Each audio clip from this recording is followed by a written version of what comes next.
Welcome to PopXcast, a podcast that brings together the worlds of pop culture and science fiction in a way that breathes life into our inner child. From nostalgia to all things retro, pop culture news, film reviews, and the Retro Rewind, we explore all realms of geeky goodness. So find your comfy spot, top off your glass, and don't forget those pizza rolls in the air fryer because it's time for PopXcast.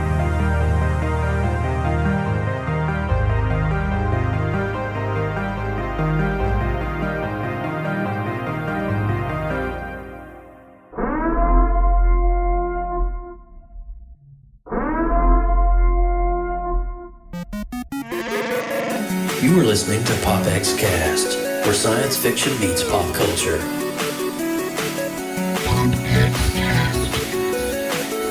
Here we go! PopXcast. I was born in it, molded by it. PopXcast.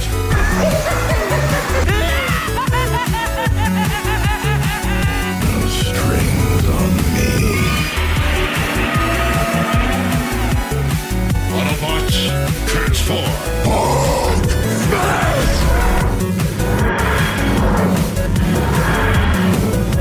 I'm Batman.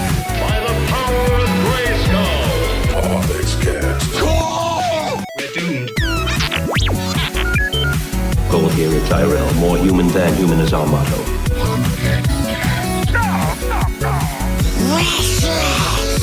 Here's Johnny. Never had a pet pony. Hasta la vista, baby. PopXcast. Captain's log supplemental. Negasonic Teenage. What the I am the one who knocks.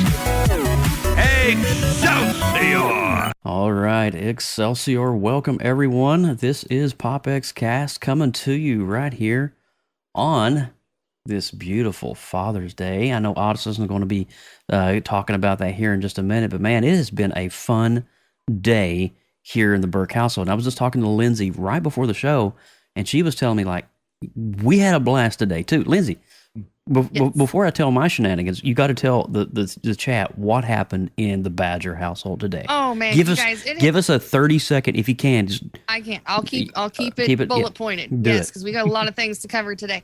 It has been a love fest in the Badger household today. We surprised Dad this morning with a full-on breakfast, full spread, including Starbucks coffee. We surprised him with the new Ninja Turtles Shredder's Revenge game, which is iconic arcade goodness. It even features some toys and characters that aren't even in the movies. It's actually just merch that they've brought to life. So it's super fun. Okay. We games all day, and then we finished off the evening with made from scratch pizza. come on. My daughter was in the kitchen kneading that dough Come on. and sweating away in that Praise kitchen, and the she was Lord. just putting all the love. There is And an there's- anointing coming from the my Badger gosh, household it was- right now.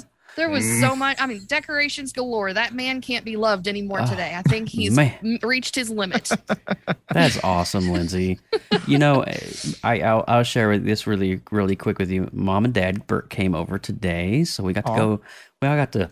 We went to church together, and then we got to have some family portraits. And one of the cool things that our church provided was free family portraits. That's so nice. So it's on my IG if you guys are interested at Joseph Burke Arts. But it was a great time, and we got to hang with Mom and Dad Burke today. They stayed about 5-6 hours with the fam today, and it was just really good. And we had some good food. We went out and had dinner together. It was great. Awesome. I know?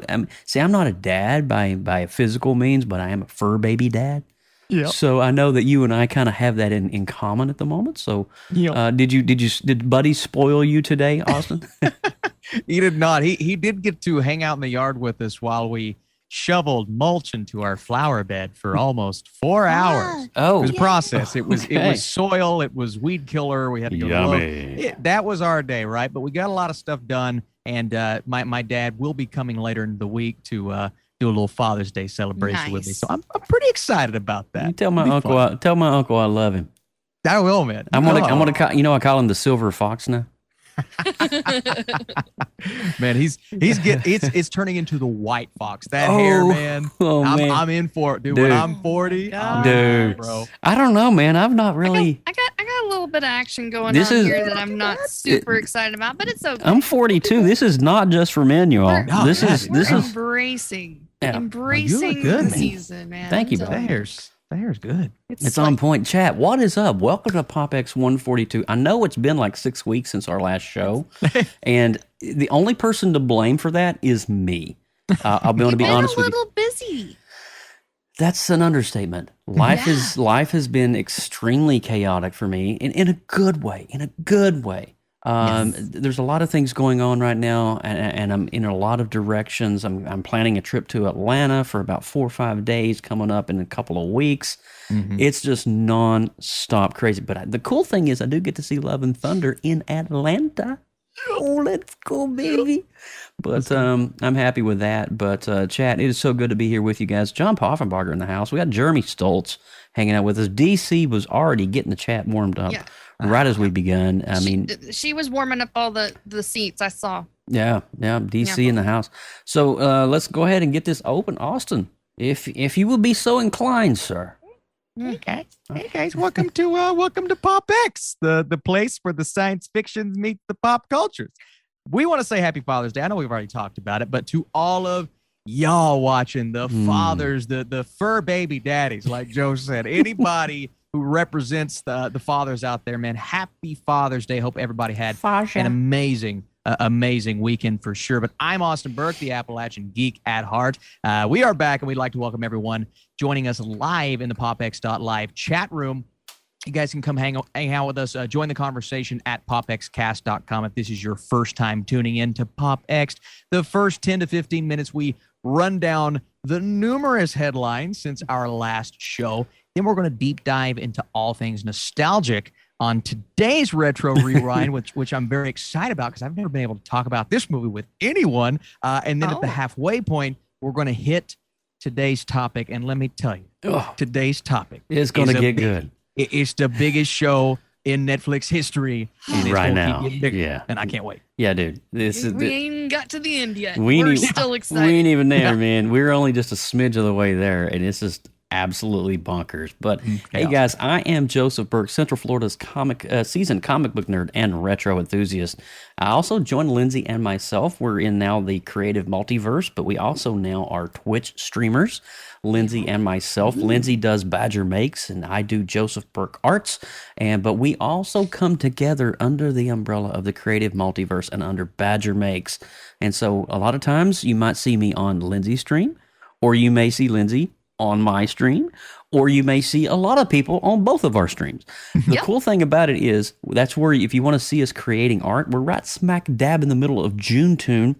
Today will be day 19 of Junetune, and so we're doing these art prompt challenges. You've heard us talk about this before, but it's fun. Come hang out with us, watch some art, have some good, funny conversation, and join us in the creative multiverse. The Discord link is right there, that QR code right below that beautiful Badger Makes emblem that you see on your right screen. It's new and shiny. It's so pretty. Look at that I'm badger. over here looking at it on the stream. Oh my So God. look, we got Joseph Burke Arts, Austin Burke, and Badger Makes officially represented right there on the right-hand side. It's all the feels. That's so cool. Yeah, come over and watch us doodle. We're darn good doodlers. We have fun doing it too. We're darn good doodlers. Darn good doodlers. Darn Come on good over. doodle. So yeah, you guys. My name's Lindsay Badger. Badges. Badger Makes. I'll answer to pretty much anything, even mom or hey you. Mom. If you guys missed I know it's been a couple of weeks, guys, but make sure if you missed our last episode, which was 141, we talked about Doctor Strange and that multiverse of madness, and that certainly was mad. And then we rewound and got a little retro with Tom Hanks' Big, which was I love that movie. It's a great movie. So if you want to go check that out, make sure you go over to our official website, PopXcast.com, for that and all of the awesome other shows from our past collective archive of geeky goodness. And I know we have probably an hour plus of awesome content, but you guys, we need you to ask just one favor. If you would tonight, make sure the thumbs up button's clicked. If you haven't yet, and I don't know why you haven't, hit the sub button, turn the notifications on, because when we go live, you don't want to miss it, right? So we're going to do that. Podcast friends, I need you to click on the 5-star button, maybe write a happy face or something really nice in the chat box there and hit submit. If you guys could do that for us, we're going to give you all this good content for free. For free. For free. For free. Call today. Heck no, while supplies Operators are last. standing by. But wait, if you call in the next 10 minutes, we'll send 2. That's 2 for $19.99. Yes. Anyway, I digress. What if you can handle? Texas is obscured. What? Anyway, Texas? something about it. All right, guys, are you ready? So we tried our best to narrow it down. It's 6 weeks of news. We've had several sampling. There's several passings that has occurred in those past 6 weeks, but we're going to push on through this, and we got the I think the best of the 4. I don't know, but don't go anywhere. We got headlines coming your way right here on PopX. Extra, read all about it. This is PopX News coming to you live right here on PopXcast.com. And Austin is still hitting that thumbs up button, guys. You literally have to do your job, or this guy's going to be stuck in this position. Good. Don't forget to do it, everyone. Don't Do it. forget to Do it all. Don't Click it, unclick it, and then click it again. Just Click don't turn it off. Click the magic click it, button. I'm not gonna move, Click so it. You gotta click it. Click it. If you don't click I it, think they you would Click take it or ticket. Click felt it. I'm Click doing it or my tick it. job. I'm the highway patrol. Buckle up, Kentucky. All right. Alrighty, guys. Leading off the news this week, last year, Destin Daniel Cretton signed a deal with Marvel to direct a sequel to Shang-Chi and the Legend of the Ten Rings and produce an MCU series for Disney+. Now, at the time, everyone assumed that Cretton's Marvel series would be a spin-off of Shang-Chi. However, there is a however in the middle of that. The Hollywood Reporter has broken the story that the show will actually feature Simon Williams, the hero known as Wonder Man. Wonder Man was created in 1964 by none other Mr. Stan Lee and Jack Kirby. No stranger names there. And also, we had Don Heck in on the mix as one. These guys created it. And he was an Avengers villain starting off. There you go. So he may very well start out to be a villain. So bad guy turned good guy. Really cool character, though. Simon Williams was a disgraced business executive who made a deal with the Masters of Evil to gain superpowers and join the Avengers with the goal of betraying them from within. However, Simon ultimately sided with the Avengers, even though he knew it would cost him his life. Now, Simon died, but no one ever really dies in comics, right? He was resurrected in the 70s and became the member of the Avengers. Now, Simon's powers include flight, strength, enhanced vision, and senses, as well as superhuman speed, energy manipulation. Despite his name, he has no connections to DC's Wonder Woman. All right, so Wonder Man is also one of the rare comic superheroes to embrace life as an actor and a stuntman. So think like Mortal Kombat's Johnny Cage, but Marvel Comics version of that. Additionally, he was one of the co-founding members of the West Coast Avengers, who we've been talking about for a while. We have White Vision. We have Lady Thor. Yeah, we been have watching this Miss team Marvel assemble for a while. Now we may have Wonder Man. Austin Burke, I go to you. They're doing so many things. I mean, we've talked about West Coast Avengers. We've talked about the Thunderbolts, and they just recently announced that that's in the works. Even though we won't have Thunderbolt Ross, that's sad. But there are so many, building blocks and puzzle pieces coming together. Now, I thought the Wonder Man thing was going to be in passing. I didn't think we'd actually get a Wonder Man, his own thing. So that's super cool. My question is, how do they tie this in? Who are we going to cast? I mean, that's a big character. I know it doesn't seem like a big character, but look at his list of abilities. He could be a big character and a key role in the formation of the West Coast Avengers. So I think this is great news. Dude, it's going to be crazy having Wonder Man in the MCU. Crazy.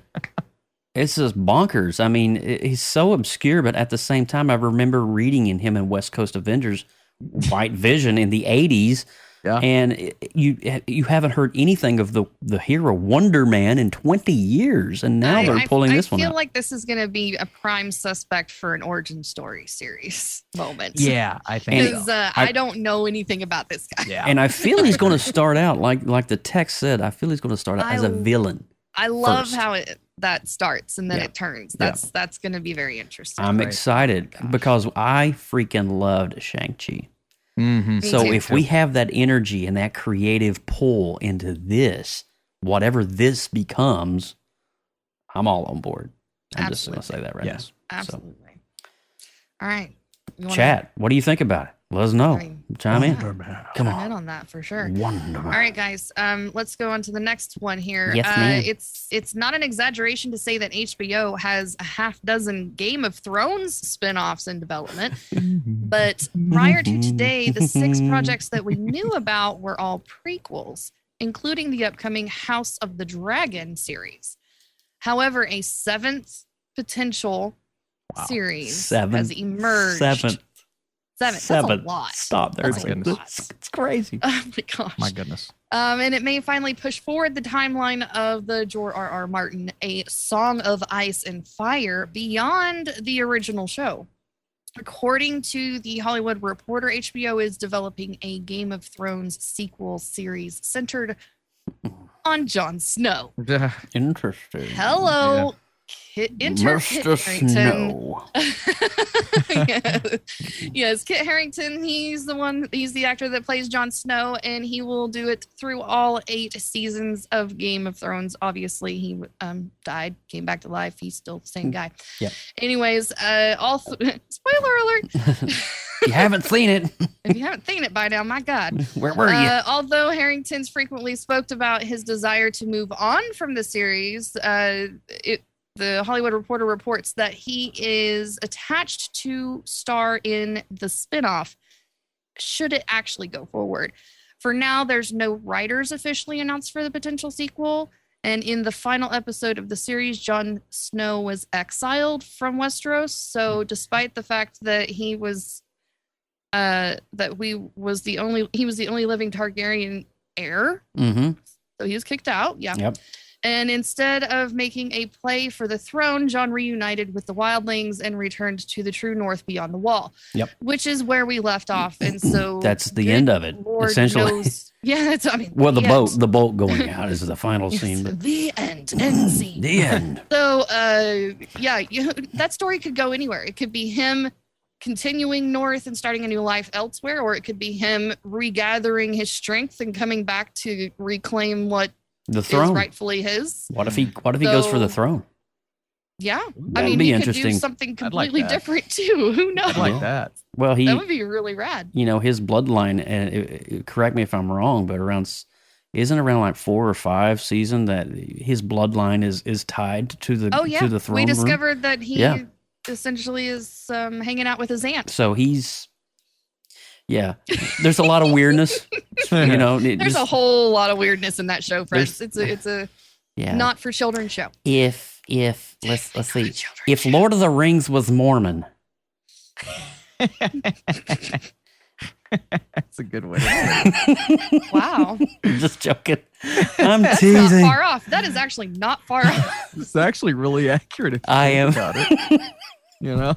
Big love. That James, literally just Lord of the came. Rings. That is brain vomit out of this right here. incredible. I apologize if any of my Mormon friends. I am just comparing I think television we just shows. lost 3 subscribers. There goes 3 people. They're like, okay, well, Sorry guys, come back. have fun storming the castle. Okay, we'll just say LDS then. All right.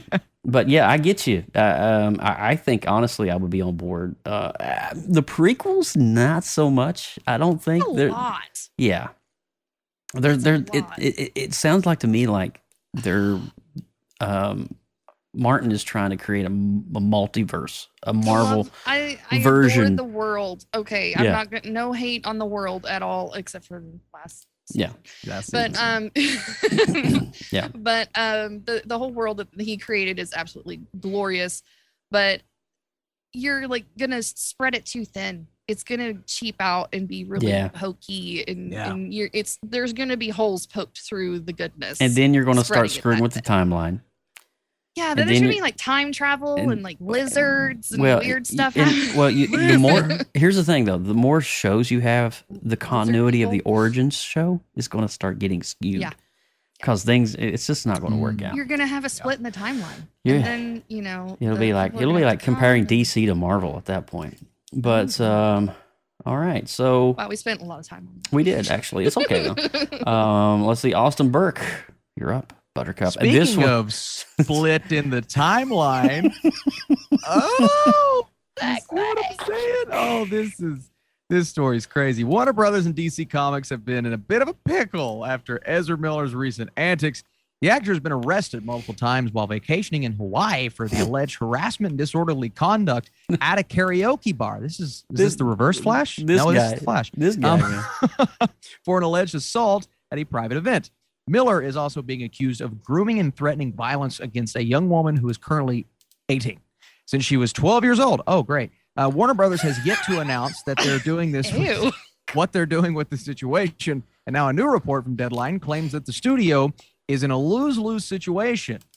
The report also revealed that they will no longer include the actor in future DC projects after The Flash, probably a good decision. There's no winning in this for Warner Brothers, Deadline wrote. This is an inherited problem for Zaslav. The hope is that the scandal will remain at a low level before the movie is released, and hope for the best to turn out in Zaslav's plan to make DC an explosively successful division like Marvel under his newly structured studio with its own new boss. The non-binary identifying Miller we hear is simply not part of those plans going forward in the future universe, regardless if there are more accusations and allegations or not. Now, my question is for you all, is this a good decision? In my opinion, I think it's best to be done. It's going to stink for the movie. It's going to taint the movie, to be honest with you, because we have somebody that is inevitably going to be recast. But I think you have to be done with Ezra Miller because this is psychotic. Yeah, I think that's obvious. Boy's got that some it daddy needs to issues. be. Yeah. Yeah. Boy's got some daddy we've issues. Let that go. We Yeah. don't need to. If you no, that's just no. Honestly, you know who I feel bad, and you guys will agree with me when I say this. You know who I really feel bad for in this entire project? Michael Keaton. Oh, yeah. Oh, yeah. I feel bad for him because, I kind of regard him as kind of like this, I don't want to say idolized, but this like character. This is not just a small event, him getting back into a bat suit, guys. Oh, no. This is big freaking deal. Yeah. What are you doing, Miller? I mean, it's just like, come on, man. Yeah. Get your crap together, bro. We're gonna have to keep that out of the limelight. He does not need the I think attention that a celebrity status garners. People like that don't deserve that. yeah, attention. it's this bad PR. Yeah. And Well- you're rubbing shoulders with some of Hollywood's greatest, Michael Keaton and Jason Momoa, Henry Cavill. I mean, what are you doing, bro? Well, and I mean, Aquaman 2 got a little hit too. So, Well, Warner Brothers. Is that really a loss, though? I Is it honestly really a prefer loss? it- Yeah. recast and move on is all I gotta say about that. Yeah. But, Wait till you see I mean, wait till you see the director's cut of Aquaman 1. can't wait. Yeah, it's Can't gonna be great. wait. Yeah, Kim Basinger's coming back. Megabytes for all. Anyway, Kim Basinger's coming back to play. That's great. Justice for Oh, Johnny. You got that gosh. darn right, that's Jeremy right. Stoltz. Justice for Johnny. All righty. Well, this is an interesting story. I'm really curious to know what you guys think in the chat room. If you guys are watching this on the audio podcast or you're watching the replay, what do you think about Ezra Miller's behavior? I mean, how do you feel it's justified in terms of his position at DC and Warner Brothers and the character that he's portraying? Do you agree with Team PopX or do you disagree? I want to know. You're not going to offend us in either way. But your opinion does matter, and I want to know. John says he votes Austin to be the new Flash. Yes. Yeah, Yeah, you are my I think Barry we're Allen. gonna do have it. to lose the stash, though. I don't know. No, if that's No, gonna I will deal be. with There's no, no I will be stash. stash flash. No, you can't be. the hair would like incinerate Stash off flash? of your face. Yeah. That is just Dude, Stash No. flash. Barry Allen had no fuzzbuster, bro. Let me tell you that much. That's right what now. I'm going to tell Madison when I pop into a room and go stash flash, and then I'm going to run away. Just do it. Just do it when you're naked. It'll mean a lot more. It'll be more Stash impactful. Boom. See you later. Alrighty. So next up, we got one more news segment for you. This one's interesting. Comb through enough of the Doctor Who episodes, and you will spot a vast assortment of famous Brits in the guest starring roles. But everyone from Andrew Garfield to Carey Mulligan to Bill Nye has shared the screen with different incarnations of the Time Lord over the years. But in 2023, the series will make room for one of the top stars of American TV via Deadline. Neil Patrick Harris has booked a role in the upcoming season of Doctor Who, which will coincide with the show's 60th anniversary. That's amazing. 60 years My in goodness. science fiction history. Harris didn't reveal the nature of his mystery role or say how many episodes he appears in. However, he did offer a glimpse at the wardrobe for the series in Instagram earlier this week. Check it out. I have no idea who the character is. It looks, it could be an American person, maybe like Alexander Graham Bell or somebody, Andrew Jackson. I don't know. It could be somebody like that. It kind of looks like that. Kind of like a president or something. Yeah, it does. But now, sporting an apron, okay, never mind. Sporting an apron, powder wig, and a pince-nez spectacles, Harris has the fashion sense of an old-timey toy maker, but his fierce-looking scowl suggests that his character is anything but friendly. In fact, showrunner Russell T. Davies claims that Harris is playing the greatest enemy the Doctor has ever faced. My.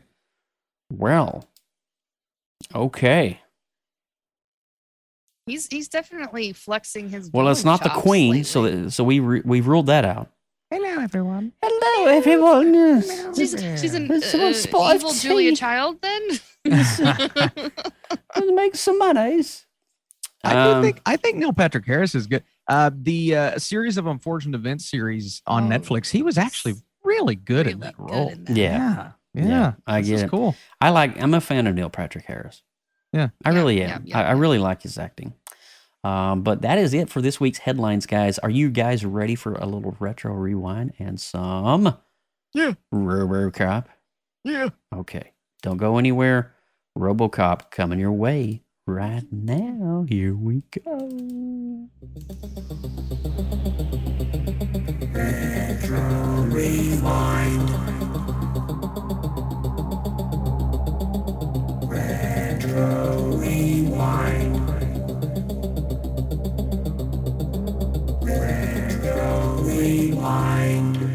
Retro Rewind, and we are back, and we are going to be talking about 1987's super futuristic science fiction action male testosterone driven blockbuster featuring Peter Weller, Robocop. Wow. And it was interesting when we first started this. I was Lindsay and I, we usually will go over a couple movies together, and she's like, and I was like, well, what about Robocop? She's like, well, that's actually in the top 3 of my list I was getting ready to recommend. I'm like, really? Okay, Heck cool. yeah. Yeah. And Austin, before the show, during the show, you were really excited to share about this. For me, I'll share this really quick, and I'm gonna go straight to Lindsay.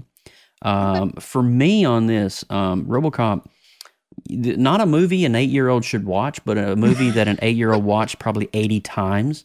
It's true. I'm just being real. I mean, for some reason, my parents thought it was just a great cop movie. It's technically rated R Oh, yeah. Oh, yeah. for a good reason. Hard R. Very much. For the gore and the violence. Hardcore. Yeah. Wicked hardcore up in here. But RoboCop, for me, was, I think, at the pinnacle of the 80s male action star. And it is such an interesting story about humanity,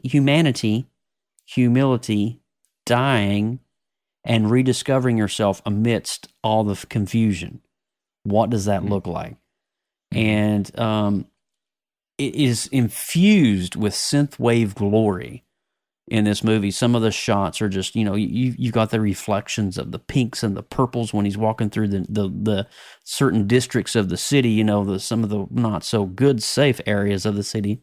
Yeah. And then, especially when they're booting him up and you get that Tron grid coming and the sound effects included on PopXcast. I love it. But, it's just an amazing film. And for me, it really captivated me because it was something that was just so far out there. And for a kid who I had a very overactive imagination, guys. Like my imagination was like any little thing, like Swamp Thing. That was just like, for me, Swamp Thing was like insane. Like, how do you put a guy in a swamp and he lives in algae? How do you put a guy in a metal suit, but his brain's human? It was that kind of thing. Another thing that really intrigued me about Robocop is I loved to draw him. It was a challenge for me to illustrate him because there's just so many things on his exoskeleton that is just top notch for me. If you want a human cyborg, you want to be Robocop. And I just wanted to walk around. My name is Alex Murphy. So anyway, Lindsay Badger, what do you think about Robo? Oh man, you guys know that there are a handful of movies that are significantly better in your memory than they actually are in real life. Oh boy, here we go. Here we go. Oh no. And no, it's not horrible. Calm down. It's not going to be a slaughter fest or anything. But here's the thing is that I have like super fond memories of like this movie being like the coolest thing since sliced bread, like Back to the Future kick-ass level. Okay. And I feel like, Back to the Future is one of those shows that can literally stand the test of time. It holds up. Very, very it holds funny, up. But it holds up. It holds up. This one is solidly rooted in 1987. Yes. From the opening with the newscasters and the hairstyles and the graphics being all grainy and the whole it's dripping with the decade aspects, which I love. But I mean, if you're wanting to say compare it to today, Lindsay, I'm just letting you know right now, my sweat drops are neon. I know, Joe. I know. Right. And it's definitely a iconic, noteworthy movie for that decade. But it doesn't hold up to the test of time. Yeah. And that's where my memory versus actuality, very different feelings about it.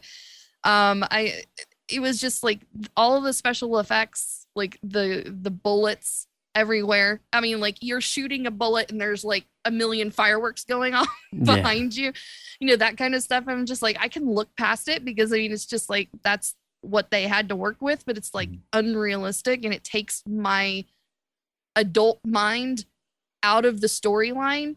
And I'm starting to pay more attention to those details than the actual story. And so I find that a little bit distracting, but I mean, I like the overall story is sweet, but also kind of sad. It's like a bittersweet story, I guess, because the guy has like this, he's a family man, a cop, straight shooter, trick shooter, literally. But, and then, this tragic thing happens to him and he wakes up and he has to kind of remember who he is. Mm-hmm. And then he's going through relearning how to deal with this life situation, which is kind of absolutely bonkers. It is insane. Yeah.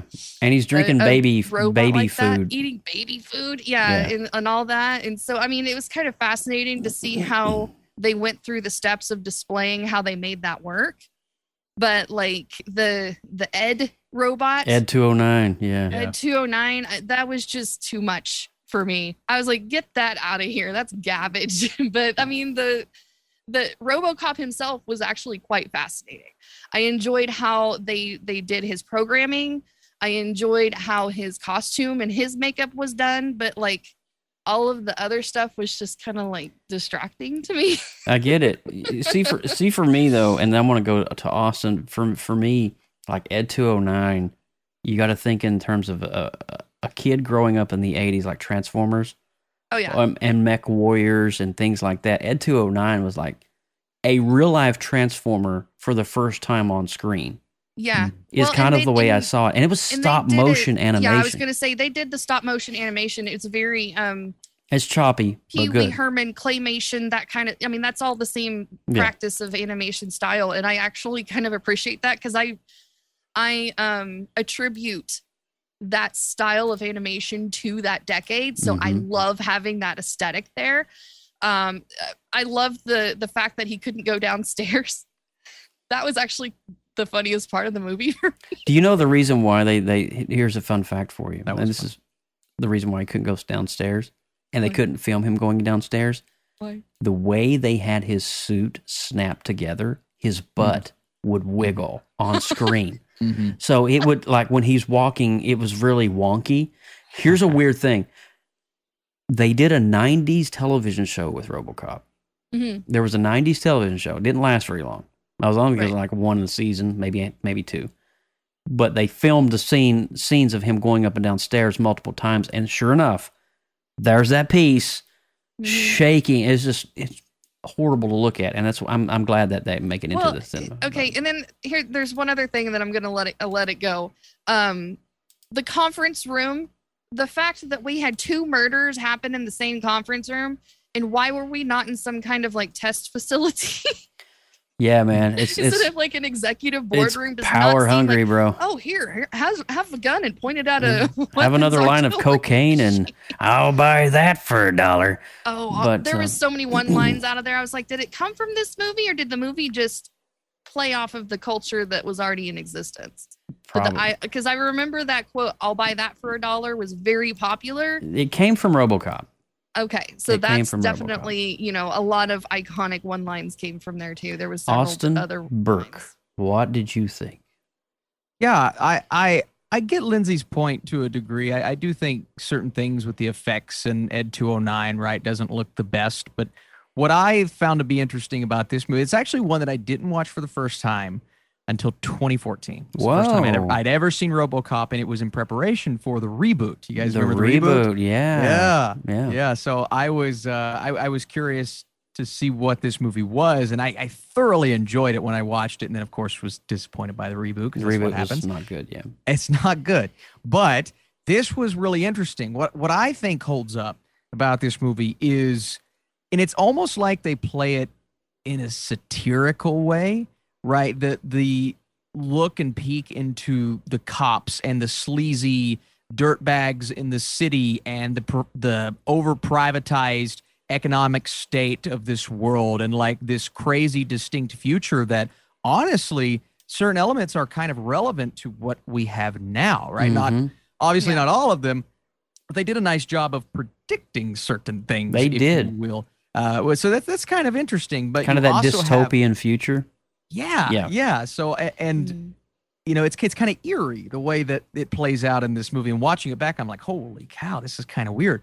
But it seems like most of the lines, while being relevant, are played in such a distinct, like, and I hate using the word satire, but a way that is like a play on itself. But at the end of the day, it takes RoboCop seriously, and it takes the backstory of this guy, Peter Weller's character, very seriously. So when he's, starting to come back to himself and he's getting those flashbacks of when he gets destroyed, right? That's how he ends up there in the first place. It's actually a really heartbreaking story. So that kind of got me this time around watching the movie. What else got me is, looking at this reboot that's PG-13 and then watching this movie that's rated R, it's like, you got blood, gore galore. You know what I mean? This is violent. Yeah. I mean, just the first time they shoot his hand off is violent. When Ed 209 mows through the guy in the conference room, that's violent, but it keeps going. And I'm like, they wouldn't make a movie like this today. They just wouldn't. And that's, to me, that's a huge, like, boost for this film because it's so one of a kind. It's so one of a kind that they tried to do a reboot, couldn't hit that R rating. It was PG-13, so it's going to stand on its own 2 legs, even though it is from 1987. So yeah, it does distinctly feel like 80s, but I found some themes to carry over quite nicely watching it. I really enjoyed it. Same here, and you know, I always will enjoy the picture that you guys are seeing is one of the pictures I was talking about with the reflections on that chrome metallic I love suit. the design of his suit. It's The really, suit really is nice. just whoever there was a documentary I watched. Oh, excuse me, it's the one that's on Netflix. You know, the movies that made us. Oh yeah, the movie. There's a Robocop Great episode series. on Yeah, I there. love that series. And they were talking about the formation of this suit, and it went through like 9 different versions. And they finally landed on this one 2 weeks before production. But they wanted to create, in essence, this suit actually has a holographic metallic paint on it.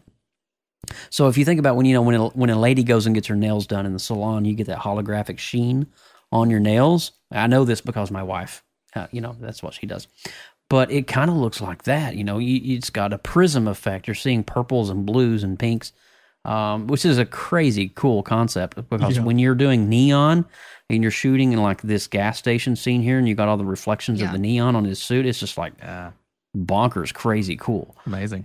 But for me though, I mean, I enjoyed Ed 209. I thought Ed 209, even though he was stop motion animation and they didn't have CGI, I think the overall aesthetic, I actually owned the Ed 209 action figure. You would put the little strip of, you remember the little red strip of snap paper? Yes. And, the pop gun it's got the little, paper. Yeah. Yeah. You would put it in there and you could load it and he would snap. Oh and my gosh, are you if I serious? had that today, right now I found it on that's eBay. worth hundreds. About $300 on eBay. Yeah. And the toy is probably no bigger than that. But, anyway, this movie always will be one of the top. There's Bloodsport, Goonies, Back to the Future, Robocop, and Ghostbusters are seriously at the main top of that list for me. And Robocop's right there. You know what have probably helped me make it a little bit more believable is that, also you had mentioned the gunfight. It was just like you shot him a lot. Yeah. But you didn't stop. Sure. You just shot him and some more until the Yeah. entire magazine ran out just for funsies. Yeah. I think that's where it lost some of the believability to me. Yeah. So I'm just like, okay, God, he's dead. Yeah. There's no possible way that you just So- unloaded 10 shotguns into him and his body is still that much intact. Well, I Even mean, with that's- body armor, that's catering to there's that. no way. That's catering to that, male testosterone aspect. But I know. There's I know three you guys like your things I want to guns. share right quick before we give our rating, and these are 3 really interesting facts that I think that is just very peculiar and interesting about the film. Okay. First one, depending on who you ask, it took anything from 8 to 11 hours for Peter Weller to put on the suit for the very first time. Some people will say, well, it took him 8 hours. Another people in the crew will say, well, it took him 11 hours on the first day. By the time he was ready, the day was almost over. The first scene shot in the suit was when Robo leaves the target practice area. You remember when he pulls out his Yes. gun at the precinct? It took 1 hour to do that scene as the keys kept on bouncing off of Robo's rubber gloves. But when the scene was finally over, so was the day. They only shot a 1 hour shot in an 18-hour shoot. Jeez. Now, here's another interesting factoid.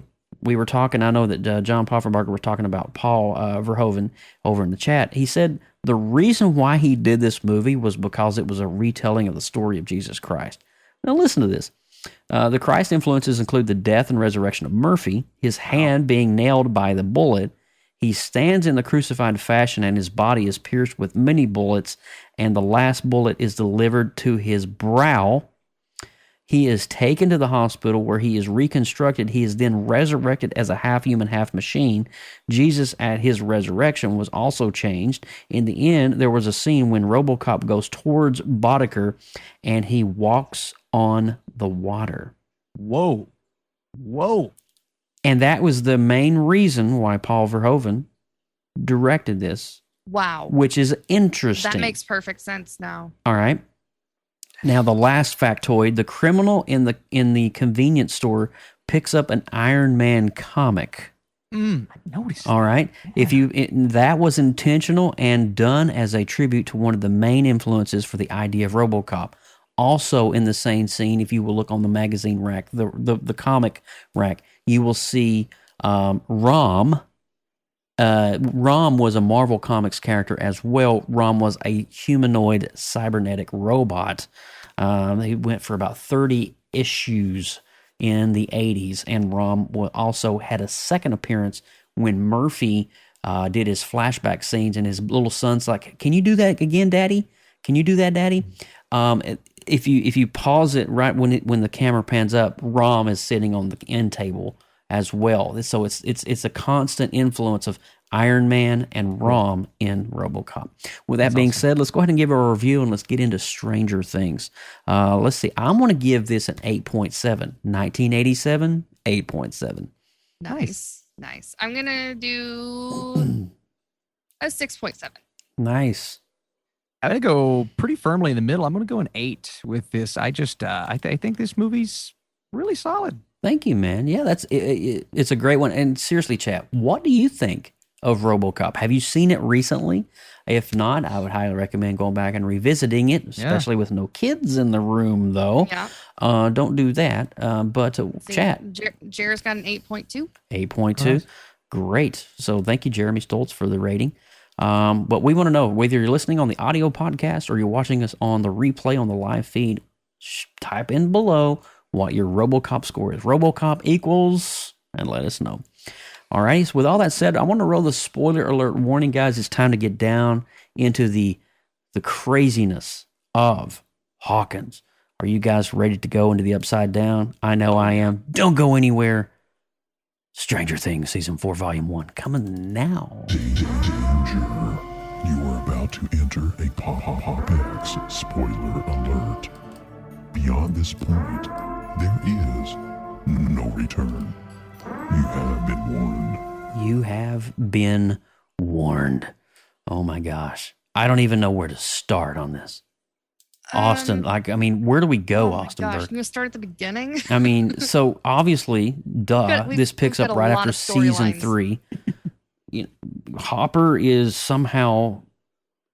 Eleven's trying to close the portal at the end of season 3, and Hopper is sucked into the portal and somehow is teleported through the upside down into a portal that exits on the other side of Russia, where there is a Demogorgon that is on the other side of Russia that come out through the portal that Hopper came through. And then there's a bunch of new characters and the Hellfire Club, Oh my gosh. which is one of the coolest things ever. So at the end of that season, also, the clan has now been split into 3 different groups. 3 different pods of kids. And we are still following the Russian timeline. So we have 4 timelines that we're keeping up with at the same time. And it's constantly kind of ping-ponging back and forth between them all. Well, then you got 11's timeline. Oh, yes. Well, there is The that. Rainbow Room. So there's 5 different story Oh arcs my going on at the gosh. same time here. So let's start in Hawkins first, because Yeah. that's where we leave off is them finishing up what they started there. We're picking up after the mall massacre or whatever it is. The fire at the mall is what their cover story is. Yep. Where they just finished. They didn't slay the Mind Slayer, but they at least took care of it for now. Yeah. And then we're picking up, and we have some high school drama Yeah. going on. Yep. Weird people. The kids are grown significantly since then, because we've had a lot of pushbacks, and these kids are not kids anymore. They have now there's Lucas is on the basketball team. Mm-hmm. We've got several other things going on. Well, Elle and Will, then the Byers moved. family, are now Yes. on the West Coast in California. Yes. They're trying, I don't know if they're just trying to restart their life or hit the reset button on everything that Will has been through. They got relocated there to kind of keep a low profile, Right. so that Elle could have a somewhat. It was normal that life, government was the agency that intention. Paul Reiser is a part Yes. of Correct. that relocated her. Yes. Yeah. And so she's secretly being bullied. That And was so she's sucked. dealing with that. She's dealing with a long distance relationship, Yeah. writing letters back and forth to, because there's no internet. Well, sort of. Did you guys pick up the huge Ferris Bueller's Day Off spoof? with Oh. changing of the grades. Yeah. Oh, that that was was great. like well, that was also Brilliant. War Games as Yeah. well. oh, right, That it was War true. Games too. Yeah, it was Yes. both. because they're using a terminal to call in, which is, I guess, Well, they I did guess the Ferris they did the that too. changing of the grades, but then they also found the location Of yeah, of the thing with the War Games. the trick, too. longitude, latitude, and they found where to go. Yep. So many things. So many things. Austin, how do we unpack the 8 Help episodes? guide Is it us. 8 that we've already gotten so far? It's 8 episodes, right? Yeah. 7, 7. Yeah. It's okay. right? 7. There's a lot going on here, and I want to talk with you, Austin, for a second on Hopper. Mm. Just the dynamic, dude. This season got dark. Yes, it did. Very. Dark. I mean, is- it is- went from kid campy to just Yeah. full on horror Yeah. and They abuse. turned it up to 11. Yeah. Horror. I mean, Pun intended. I'm telling you, it is freaking crazy to even fathom just everything that Hopper is going through. The pain, dude. That actor. Oh my gosh. What's his name? Hellboy. What's his name? That's right. Oh, David Harbour. David Harbour. David Thank you. Harbour. Yes. I was getting ready to say Harbinger, but I was close. Yeah. But dude, solid Yeah. acting. I mean, just the scenes. You just really want him to break free of this hell that he's in, and he can't. Yeah. He tries and he tries, and he's thrust back in chains and How much did you cringe when he broke his ankle. foot? Oh yeah. Oh my Oh gosh. my god. That was Oh. like nope sauce for me. I was like blocking the screen. I was like, tell me when it's done. Oh, Yeah. Tell me when it's done.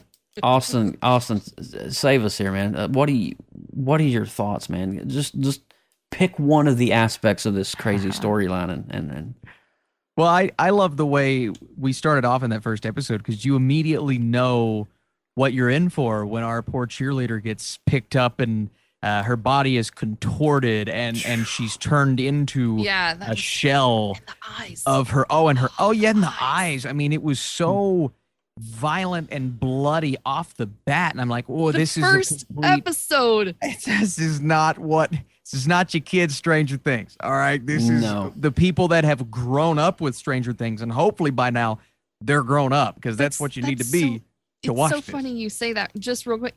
I've let my kids watch Stranger Things because it's so fun and cute and it's a little bit scary, but then Yeah, it's like, yeah. okay, you know, it's tolerable. My 11-year-old is watching season 1 and she was like, I just Really? scarred my child for life. Oh my god! oh But man. then she's like, but I'm going to get to watch the rest of it, right? And I was like, you're responsible for your own nightmares, child. Yeah, yeah.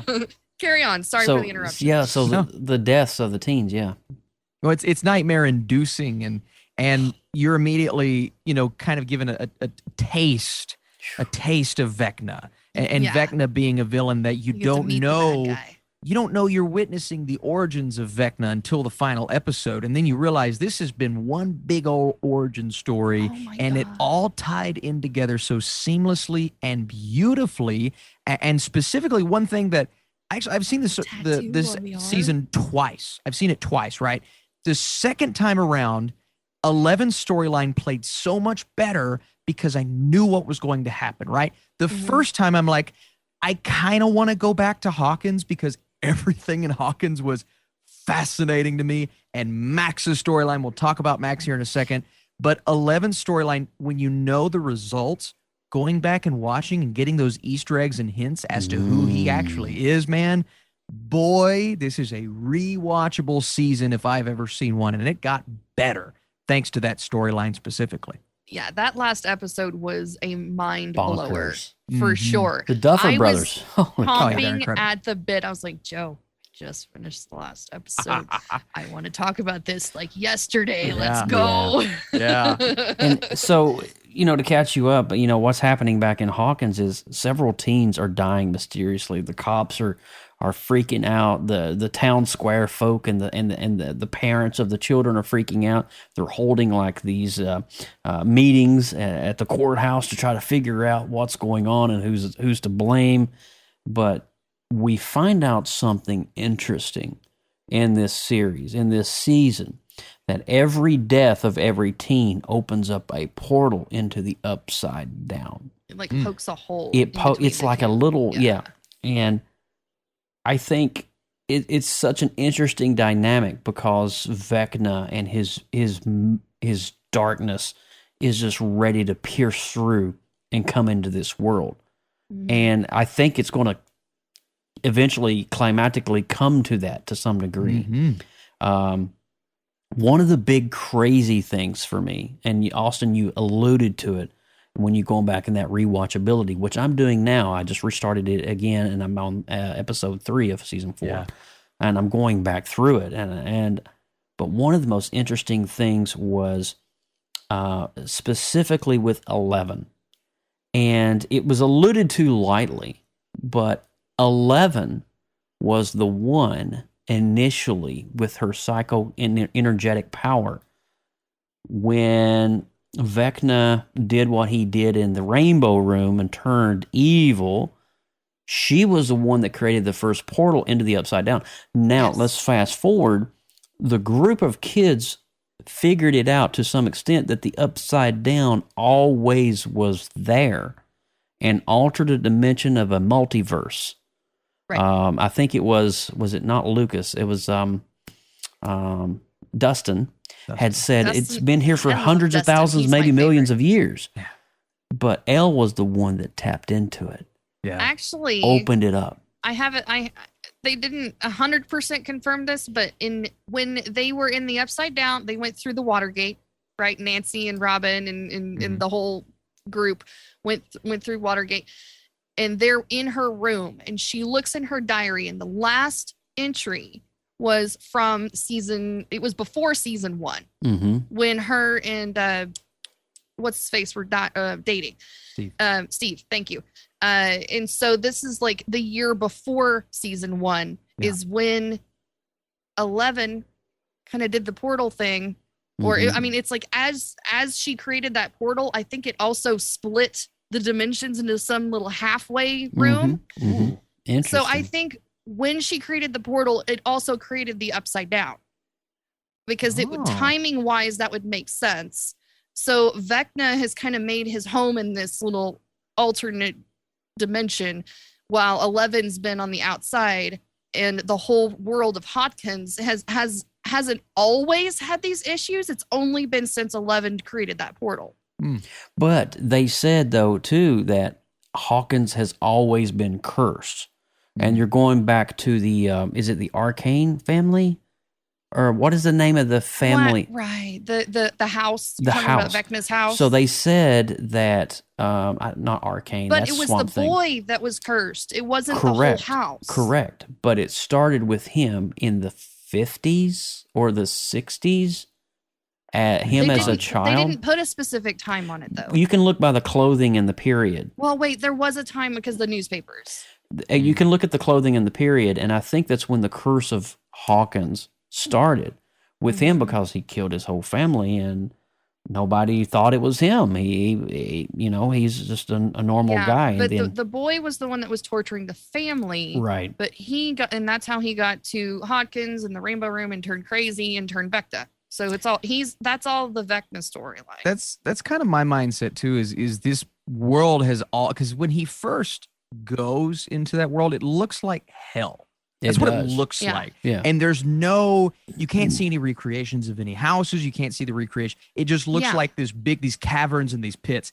I think maybe he created Hawkins underneath. I think maybe the Upside Down was a creation, like mimicking the city, the place that he knows. Makes sense. Because when he first gets there, it's like just this desolate, almost like this barren, this fiery desert. That makes sense. But as we go, it's like, oh, now there's a recreation of us. So I think he could have a big hand in that as well. I think it's a mixture of he and 11, obviously, but that kind of came about after he got there. Interesting.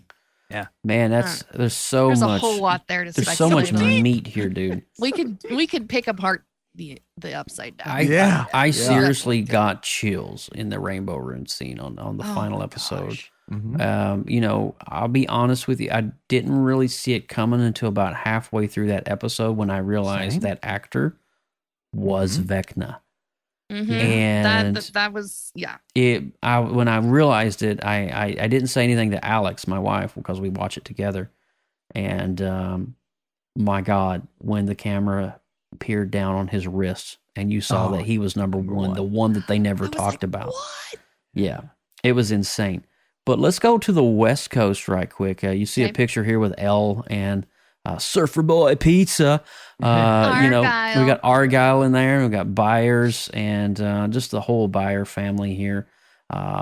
It's interesting here that even though that she has lost her powers, there's this one scene where Elle is getting extensively bullied by this group of girls, and she does this thing and they all start making fun of her, and it's just a horrible scene. You feel for her.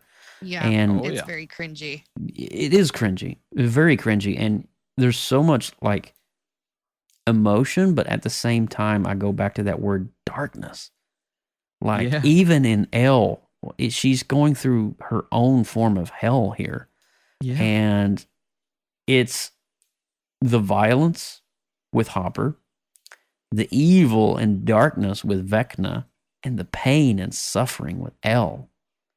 It's just, and then there's Max. We haven't even talked about Max yet. Well, I think it's so funny that Eleven's went through all of this. Like, she's fought demons and she's faced the biggest foes, but her ultimate, the biggest villain she faces is a bully. And that's, but it makes all the sense in the world because the trauma. That's where she is right now in her life, and they play that so beautifully. It's just those parallels, man. I think they're done so well. Yeah, it's haunting, actually. Yeah, some of those scenes, I'll be honest with you, I was bullied in school. I'll tell you that. Some of those scenes were kind of hard to watch. Yeah. Some of those scenes were kind of hard to watch. It stirred up some stuff. I won't say that I was a bubbling mess on the couch. I wasn't, but there's this queasiness to my stomach that returned that I hadn't felt in a while in watching. And Millie Bobby Brown her acting. Oh my gosh. She's great. Phenomenal acting between her and David Arbor and oh my gosh, just the whole cast is just on point. I don't know the actor that plays Vecna, but his demeanor is like the next Freddy Krueger. Jamie Kimmel Bauer. He's the next horror icon, guys. Yeah. This guy is going to be cast in a multitude of things. He's great. He's amazing. Either that or a Calvin Klein ad, because he's got them cheekbones. He does. Well, he's got a lot going for him. He's got a lot going for him. So there's a couple of bullet points here. So the secret base in Nevada that we find, which is literally a door to nowhere. So Paul Reiser's character returns, and we haven't seen him in quite some time. I think, when was the last time we saw his character? Was he in season 3? I want to say he okay, I need to go back and watch season 3. Hawkins was the last time we saw him, and I think he was the one that relocated the family. Yeah, so he was at the end of season 3. If he wasn't at the end of season 3, maybe a phone call or something to that extent. I can't remember. He was the responsible for the relocation. But it's interesting, though, the conversation he has with 11. He's like, I know that you're going through this, and I know that you think you don't have your powers, but there is a way. And we see something very familiar, 11 getting back into that pool of water, submersing herself, and going into that. Was it Nina? Yeah, Nina, which is that machine that feeds the memories of what she went through, which is crazy to even think about, but they're feeding memories into her mind to help her remember her power. And it's interesting to see she got bullied in school and she got bullied in the Rainbow Room and in the Hawkins facility as well. Yeah. It's just like, wow, dude. Yeah. Even your own peers that are, telekinetics or whatever you call them in the institute are bullying you as well. And it's just crazy to even think about that. And just the emotional pain of, I'm bullied outside, I'm bullied in here. What is my purpose? What is my mission? Why was I created? Who is my dad? My mom. And then the scenes of her being thrust from her mom's arms and her mom trying to come and see her. And it's like, you never had a mom. Your mom died. Yeah. Dude, that is some deep, dark stuff, man. Some crazy stuff. So we're going to talk a little bit about Max and her obsession with a certain song that has blown up. Oh my gosh. I mean, honestly, I have had this on my playlist for a while. I would say at least 5-6 years. The It's fact of the definitely world is now just rediscovering Kate Bush. Even Kate Bush commented, she was like, well, I'm glad somebody's liking it now. It's actually doing better now than it was when it originally came out. It is. It absolutely is. It's a top of great the chart. song. In context to the actual show, it was her favorite song. It wasn't the only song she ever listened to, but it was the song that brought her back from the Vecna trance and saved her life that first time that she got drug up into the air and prevented. That's a really good point too. Really quick, Lindsay, is that the only way to get out of his trance when Vecna is coming for a teenager is audio, which breaks the telekinetic bond and brings you back. It gives you something to focus on. All right. And so you're talking about Max. Yeah. So she just lost her brother in the mall incident from the Billy. season before. And so she is struggling with the guilt. She feels like it's her fault. She feels like their relationship was not on the best of terms at all. He was kind of a jerk, if you remember. Oh, yeah. To say it lightly. And Vecna uses that guilt against her whenever she's in that trance. And we actually see Billy. Cameo. Yeah. We had a Love cameo of Billy in the Vecna land and the Upside Down, and he was not looking too good. I'm gonna say he was not looking so hot. He looked a little rough, yeah. So they pull her back out from the trance, and then we're kind of just working through the trauma with her in the first part of this season. So I'm really kind of feeling for her, emotionally attached to that storyline part too. Yeah. Sure. And I feel that Max has more story to go in this series as a whole. Yeah. Her character, I believe, is she sees parts of the Upside Down. I think she is the first character to piece together the clock, the house, and figure out that the Crawleys. I think you're. I think that sounds about right. But she's figuring it out. But her team helps her put the puzzle pieces together to figure out it's the old dilapidated mansion down the street. Mm-hmm. You know. Well, I think that her growing up, she's had a really rough family life, and so it's caused her to put up a lot of walls and a lot of trust issues. And so I think this is the season where she's going to be starting to work through some of that and trusting her tribe a little bit more and leaning on them. Yeah, which is something that she's like, no, I can do it. I'm doing do what I want. You know, that kind of attitude. And so I feel like you're going to get some serious growth out of her. For the rest of the season. So Creel, the Creel family, not Crawley, Creel. Okay. Let's talk about Robert Englund. Well, I was going to say real quick, I think if you want to name an MVP of this season, it's got to be Sadie Sink as Max. I think she's the... and everyone was amazing, right? I have no qualms with any of the performances, but she definitively stole the show for me. And she's actually giving a performance here to where I'm saying she's going to be a superstar. Yeah. Like I saw Emma Stone, I see like shades of incredible, like top tier actors in her, and what she did in episode 4 with that scene, man, the emotion in that moment, you believe she's going to die. You believe it because they do such a good job. And that's, I think, another thing, and we're getting into that next, but the Duffer Brothers elevate the stakes here to where we don't know who's going to make it. And there's still 2 episodes. And I have a feeling someone's going to die. I agree with you, Austin. Something's going to happen, and somebody's got to succumb to Vecna. Yeah, who it is, we don't know. And my God, we still got a whole season to go in season 5. I mean, it's just.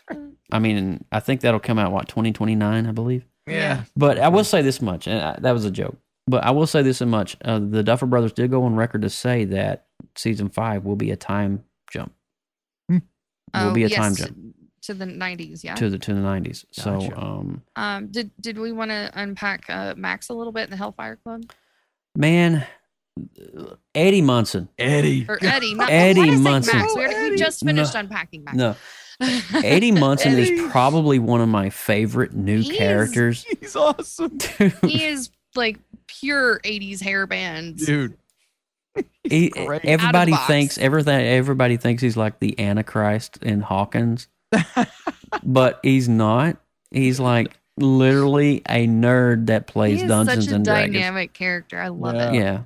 He enjoys the attention he gets from the negativity Mm-hmm. But because it puts him in a light that's not a nerd. but Yeah. for some crazy reason, the Hellfire Club, which is the club he's a part of, is their name is attached to the deaths of these 3 teens. Yep. That is Yes. happening in Hawkins, and of course, somebody's got to get the blame because nobody's Yeah. going to believe that a supernatural guy from an underground portal world Right. is going to It's come crazy. out and kill you. It's just, I feel bad for Eddie. You know, there's a Well, I couple mean, of it's moments. an unlikely pairing that Chrissy came over to his trailer. Yeah, Mhm. and then he saw her die. Yeah. In front of her. Yeah. So, I mean, it's like, what are you going to do with that? Not You much. run. Really quick, before we go into more to Eddie, I want to go back to Max 1 second. The scene when Max is in the swimming pool and Barb. Did you see the scene with Barb? Where That was with Nancy. was that Nancy coming out of the Yeah, mouth? because that was Yep. Vecna Okay. trying to get Nancy. And I thought that was her Barb. I guilt. thought it was like justice for Barb. Yeah. But Yeah. okay. Hey, Chrissy, Dang hey, is Chrissy the new Barb? Is she the new Barb? Because we get just a little bit with Chrissy and then she's dead. You know what I mean? It's just like a little Oh, bit. So to me, I'm still Chrissy was like holding the out. We're Barb. going to get a cameo from Barb at some point. I'd like to see it. Yeah. But anyway, Eddie Munson's character, I believe, is a huge addition to the show. There's several new additions to the show.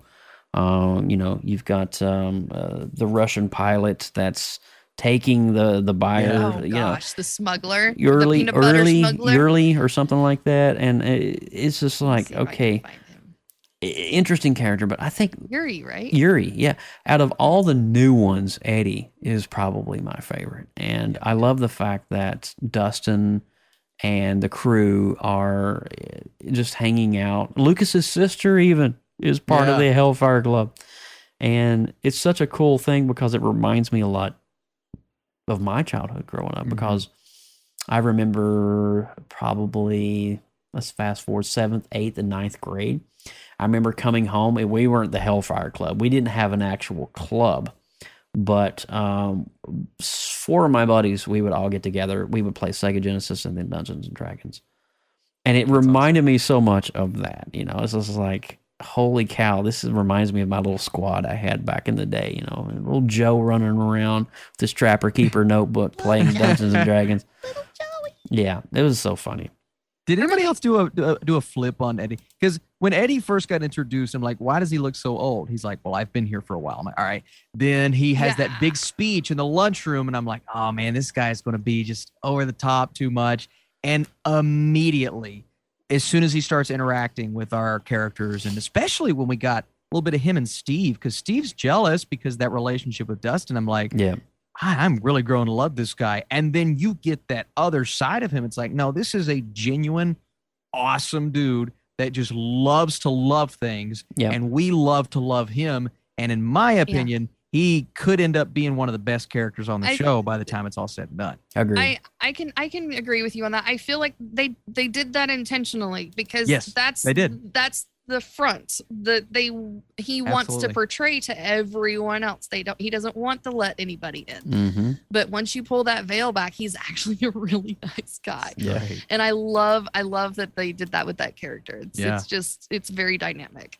It is really cool, and I love the fact that they're still playing Dungeons and Dragons, Yes, and right, they're man. they're enjoying it, and they're recruiting for Yeah. more. And who you think, you know, you look at the Hellfire Club and this group of guys, you think, oh my God, this is a bad gang from an '80s movie that's all too familiar, and they turn out they're all just a bunch of nerds, and it's totally not what you think it's going to be.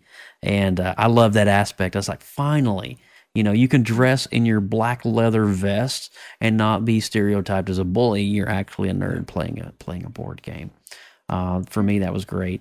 Also, too, I wanted to share a little bit. Let's go back to the Rainbow Room for a minute. The scenes where Elle sees herself in the mirror as a child. Amazing CGI on that, by the way. That was cool. That was like good. Lucasfilm level CGI, I would say. But it was very eerie because she was seeing herself as a child, but in her physical form, she is the older 11. And the scene you're seeing here is from the final confrontation between Vecna and Elle in the Rainbow Room. And this is when all hell breaks loose. And Daddy finally says, all right, well, we want results. Let's just give her results. Let's go all in and let's show her really what it's all about. And my God, did we ever see everything? And we see a lot about, the Papa's character. We see a lot about Paul Reiser's character, that they're really not bad. We all the time think that Papa's out to just kill them all and get what he wants. Yeah. No, he's trying to protect 11. I never really, you have to have somewhat of an attachment to these children because you've literally had them since infancy. Yeah.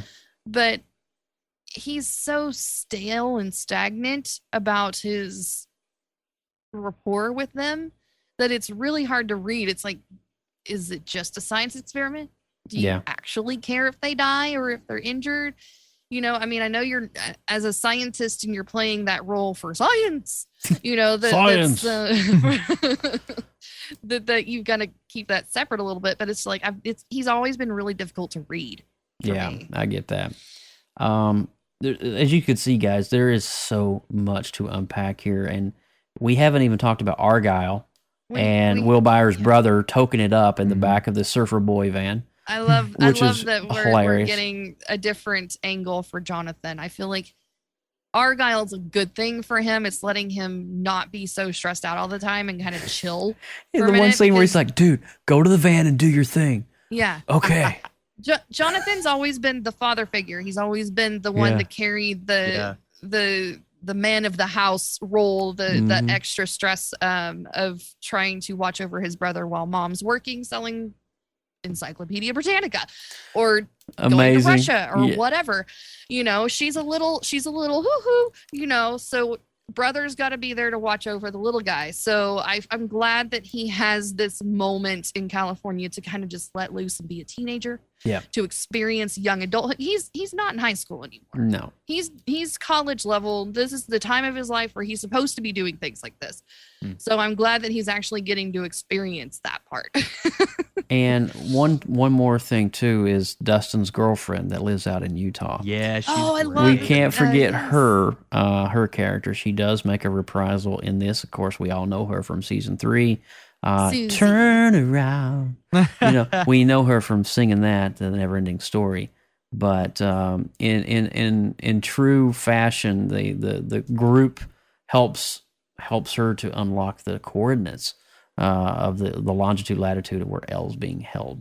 And pretty cool how the little scene there with the father, I can't use the computer anymore. And, playing with the power switch and the whole family getting involved. And the dad's like, what?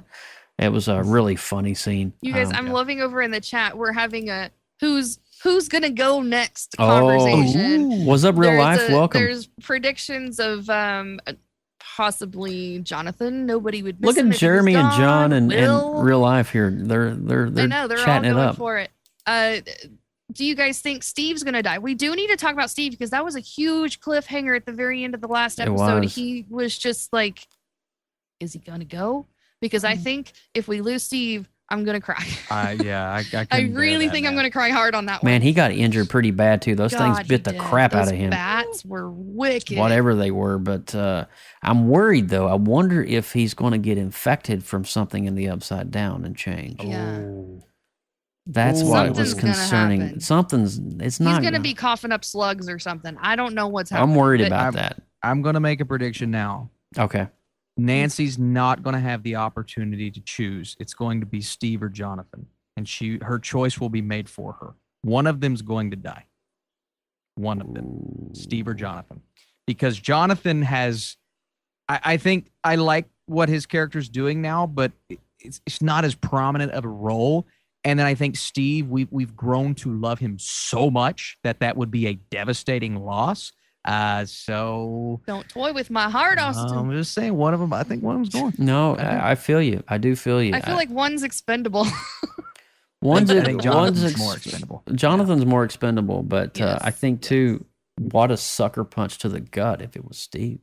Oh gosh, yeah. That's what I'm worried about. Because you That don't is know. what I I'm mean, we worried have about. literally no inclination. I mean, Or it could be Nancy that goes. I mean, this is Yeah, yeah. we're like playing Clue over here in the chat. I'm loving it, loving it, all of it. That's so. what if it's fun. Eddie? Oh, I would be so mad. Oh. I We would need hate that. I mean, we it need could be Eddie for very comic much. relief, though. Here's the Yes, thing. he's It's so good. either He is I really have a good. feeling strong character roles. It's either going to be Steve or Eddie. If it's going to go strong character roles. I also think it could be Will. I really do. I mean, Will. Look, He's already Well, been there. Will He's- is. I know, think but Will's chapter's passed though. I think they've He forgotten. was such a about heavy Will. focus. I think honestly, Will is my biggest detriment. Can to I the season. pause you there when you just said I think they've forgotten about Will? Yeah. Go back to season 1. What is Will's birthday? Yeah, I saw April that. 22nd. Yeah, The Literally day forgot about him. The day that they're at the skating rink. Yeah. They flip over the newspaper and it's April the 22nd. They're literally there celebrating the fact that Elle is with, and it's April the 22nd and nobody gives a dang. The mom is in Russia. It's just like, I mean, and he's just like, and he's not saying anything. I don't know if that was intentional or unintentional. I don't know. But it's just weird that the day that they're at the skating rink and the incident with the skate on the face happens is April the 22nd. That's just weird. Poor Will, Yep, man. Yep. But- there's a whole lot of. Here's you the know, thing, though. Will was in the Upside Down a long time. Oh yeah. What if some of that story comes back into rotation? interesting. Give him something to do. He Yeah. needs something to do. He needs something to do. He's a side character right I now do with no I purpose. do love all of the nods back to the original season with the Mhm. lights and all of the notes on how to get in and out and the Demogorgon coming back The in. light I love bright. how they keep The light bright was Yeah, that was great. amazing. brilliant. And can we talk about the rope that literally tore through both worlds? Oh, That was speaking cool, of random cool retro items, Joe, on the coffee table in one of the episodes, I think it was the first or second episode, is Simon from the trivia. Yeah, exactly. So the most popular game in the 1980s. Well, a friend of mine, I don't know, was it Dez that posted this on the Discord, Diamond Dez, that if you can go to your convenience store right now and get Surfer Boy Pizza, which I believe is rebrand. I don't know if it's yeah, Red. it's like the frozen pizza. Is it Red that- Baron or is it? Sure, Pure- I'll look it up. I'm curious. I know that's one of the major companies, but it is literally the pizza box from Stranger Things. Surfer Boy Pizza. Oh yeah, I Yes. saw that. I I saw did that. see Yeah. that. Also, let me take a look. See, They're at Target right now. You can get a Light Bright Stranger Things themed Light Bright for less than 20 That's bucks. great. If you want to explore your creative side and do some light pixel painting. And if I'm not mistaken, also, this is not Stranger Things related, or yet we don't know. Speak and Spell is back at Target. Speak and Heck Spell's yeah. from E.T., the little thing you would type in. get you and some it was Reese's like- Pieces with that. Let's Oh, go. okay. Yeah. So the Speak and Spell is back. So there's some 80s infused nostalgia for you. I don't see an actual brand other than the Stranger Things. And yes, brand. Jeremy Stoltz says, pick up Kate Bush's CD. Well, we don't really use CDs in the 80s. We use I'll buy a vinyl. CD just for you, Jerry, and then I'll download How about get the vinyl, Jeremy? or just listen to it on Spotify. Wow, wow, wow. All right. So, guys, we're not going to review, we're not going to rate anything right 'Cause now. we're not done yet. We're not done yet. We can't rate season 4 because we still got, in about a week and a half, we got it hitting. 2 more big, gigantic But popcorn bucket The episodes. cool thing about this is, and I want to let you guys know, we are coming back possibly next weekend, and we're going to be doing an Obi-Wan Kenobi refresher episode. We're going to review the entire 6 episodes. If and only if we can come back before July the 4th, we'll definitely rehash season 4 and give our official season 4 review. So it can be next weekend, of course, because that's going to be planned out. But we're hoping around the Thor: Love and Thunder episode. Yeah. We're going to do a Stranger Things. We're going to drop it in there. We may even take out Retro Rewind and discuss Stranger Things as the Retro Rewind. That works for Good me. idea. So That works for me. But guys, we're almost 30 minutes over. I mean, I knew we were going to go over because Stranger Things is just so much. And the chat, you guys have been blowing up. Michelle, is that Michelle Alexander in the chat? Austin Daniels, I could see everyone live too because they. Oh my gosh! Look at the chat is just talking. Oh my gosh, I love it. Gotta come back for the next time we talk about it, y'all. Yeah. You gotta come back. Yeah, It's so good. It's so good to see you guys, John Poffenbarger, Jeremy Stoltz. Let's see here. We got Billagabara. I'm trying to make sure I get everybody. Amir, what's up, Amir? We got Nubadoom. Welcome, Lori Wilkinson. That's Lori. That's creative, crafty Lori. Jennifer Fisher. It's so good to see everybody in the chat room. Michelle Alexander, I love you. Hope you're doing well.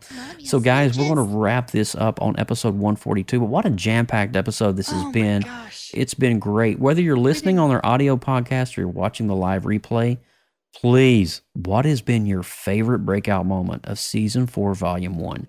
We want to know. Drop it in the chat.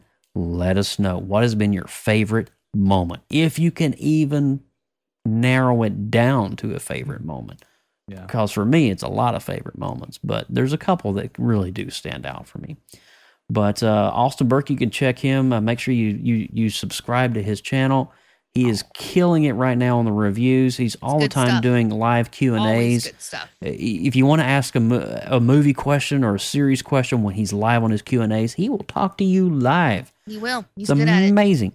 And then if you guys want to catch Lindsay Badger and myself later tonight, probably in about 30 minutes or so after the show ends, we're going to be over on Twitch. We're going to be working on some June Tune art, so you can see Badge and myself on that. If you want to connect with us, there's a Discord link on the right-hand side.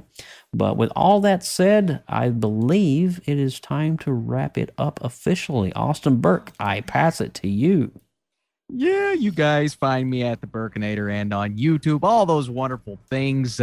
We're part of the newly formed creative group known as the Creative Multiverse. For more great media, content, artwork, and more, find us on Facebook groups and now on Discord. Find it right there at the Creative Multiverse. If you are a creative, produce content, or have a talent, we want to see it. Would like for you guys to share it with us in the multiverse. Oh, yeah. Multiverse. Indeed. Yeah. Guys, my name is Lindsay Badger. Hi, Lindsay. Hi, guys. Hi. This is me. If you guys want Hi. to follow along with all my art adventures, it's Badger Makes everywhere on all the socials. And I will be going live after this show. Give me like half-hour break. Be going live on my Twitch channel here in just a little bit to get some art on. If you guys want to connect with PopXcast, we are also all over the social media places, Facebook, Instagram, Tumblr, Twitter, everything is that handle at PopXcast. We even have email if you want to do it old school and do popxcast@gmail.com for any of those comments or suggestions you might have for future shows. And if you want to check out any of the awesome archive that we talked about earlier in the show today, and this episode also will be there, official website, www.popxcast.com. Beautiful. And guys, if you're in the chat right now, I went ahead and pinned the direct link to Badger Makes over on Twitch. I said going live in 30 minutes. So literally all you got to do is copy and paste that URL into your browser. Make sure you bookmark it and make sure you follow her. Because it's going to be, she does great art and she has a great group of people that surround her while she's doing the art.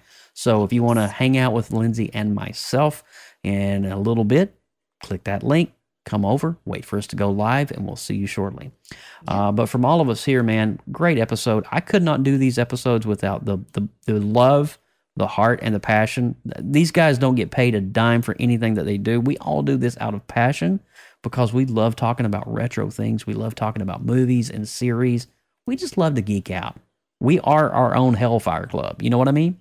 So this is what PopX is really all about. I'm Joseph Burke at Joseph Burke Arts, and you can find me all over social media at Joseph Burke Arts. Hats off always to Team PopX. Could not do this without Lindsay and Austin. But that's it for this episode, and we'll see you next time on 143. We are tentatively scheduling it for next weekend, July the 26th, where we will do the official Obi-Wan Kenobi wrap-up from Disney+, and we will talk about Miss Marvel as well. By that time, we will be at the halfway point for Miss Marvel, almost, so we can give you a little bit of insight there as well. Tentatively scheduled 1 week from tonight. All right. So from all of us here at PopX, thanks for listening. Thanks for downloading. And we'll see you next time.